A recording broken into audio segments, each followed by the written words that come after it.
Okay. Here is in a small neighborhood of Columbia, South Carolina. And I took my camera and I told these individuals that I was involved in gang prevention and violence prevention. And I asked them to take me around and tell me everything there was to tell me about their specific gang. They had no idea you were a law enforcement officer? Not at that time. They had no idea. They found out later, but here they had no idea. What's the other one? And you're talking to them. It's a little bit hard to hear, but what are they saying? I'm asking them to show me some of their hand signs, some of their handshakes, and some of the things they do when they greet one another. And they're doing just that. Okay, how many? Is this what you said? Almost seems like they like to be on camera. Oh, they wanted to be on camera. And they're armed. And now... Here, one of the gang members wanted to be initiating the gang. He had hung out with them for a while and was involved in some criminal activity. He had proven himself, and here they violated him inside the gang. So violence among themselves. Yes, violence among themselves. Of the gangs. That was a beat-in. Shows how strong you are when you can be beat.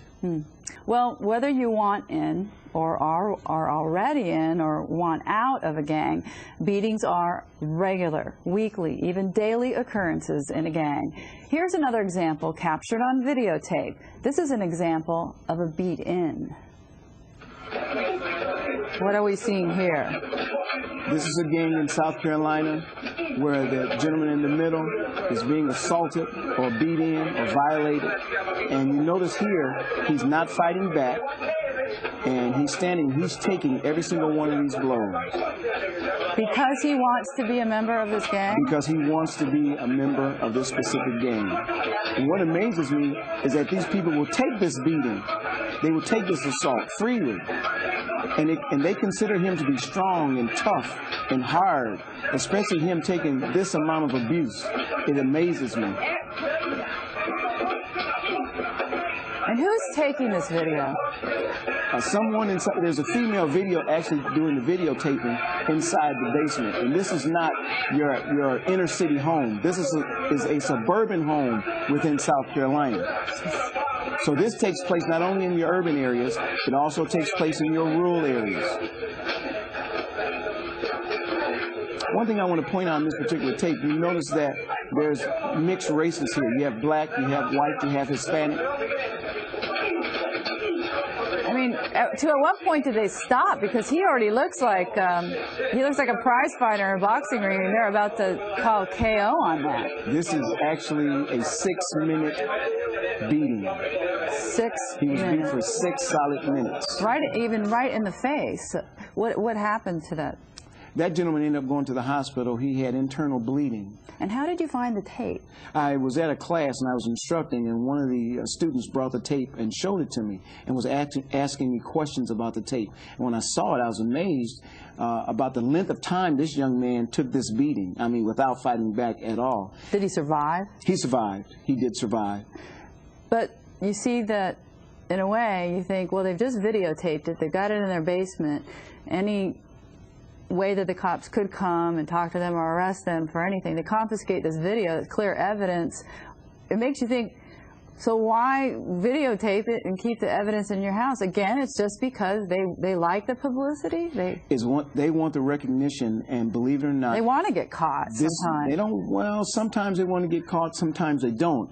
Here, I don't think they really wanted to get caught, but I think what they wanted is feeling good about yourself. And if I can stand in the midst of 15 people and get beat on and survive, it makes me look strong and it makes me feel proud, and I can look at that day after day after day after day, I feel better and better and better about myself. And so this is exactly what they do. They do it for the pride, making themselves feel good, making themselves feel like they belong to something that's powerful. You know, and if I show that video to my friends, they go, oh my goodness, you took that beating? And I can say, yeah, and I'm strong and I'm tough and I'm rough and I can handle anything. And that's where the problem lies for us as a society and as a community, when I believe I'm invincible and I can stand anything. I haven't been shot yet, but I've been beat by 15 or 16 people and I survived it. And so after the beat-in, I understand sometimes something affectionate takes place. Right after that, they demonstrate the L word, the love. They hug each other. They shake each other's hand, demonstrating gang handshakes and so forth to say, listen, you didn't just do this for no reason at all. You did it for the love of the game, the love of the gang, the love of the group. And we love you and we care about you. Your parents don't really care about you because we're the ones that's hugging you and loving you after we discipline you. It's kind of what the Marines do to recruits to make them loyal to their... Well, I don't... I mean, in a sense, it's just that the psychology of that to get them to be submissive and proud of being able to survive whatever the rigorous initiation would be. The psychology of it is to... knocking the Marines. They're wonderful. They are the best branch of the military, I'm convinced, but same kind of analogy is what I was trying to get. Yes, absolutely. The psychology behind it is to demonstrate you can take this, you can handle this. Now, prior to that, most of the time, they've committed some sort of crime, or they've done something to demonstrate that they have the ability to do some things. Okay. Well, up until now, we have seen a wide range of gangs and gang activity.